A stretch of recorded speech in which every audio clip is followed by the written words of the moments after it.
mo, lagyan mo tuyo, tapos lagyan mo suka para hindi malasa. Sabihin mo sa kanya, Mahina magdidesal ako baka may malaglag na grasya. Pikitan mo, baka sakali. Lagyan ng suka yung Pikitan ano, mo, ginawin. pikit ka, bibigyan kayo ng grasya.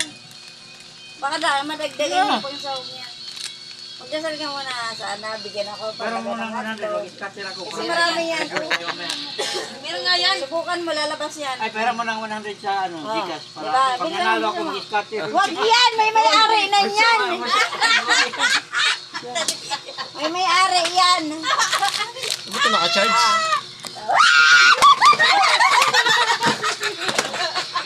Antay, naiiyak pa naman ako kay Dodong. Akala ko ahas ang puto. Ahas mo talaga. Naruan. Naisan nga ba siya kanina, ginanilan niya yung totoo. Ate, ano ba ba ako kay Dodong? Ang sama na, oy! Ayan, manas Ang maganda yung lagay mo dyan sa ibabaw mo. Ginalaw-galaw. Yan yung lagay mo sa ibabaw mo. Magugulat si Dodong. Lagay mo yun sa ibabaw ano kung may nagbukas. Nangipin pa naman si Dodong. Ay, nanginginig. Ay, ang tagal ko na hindi Tangina kung nakakita ng ahas. titi man nakatuklaw sa'yo, hindi ka man manginig. Ganunin mo lang yun.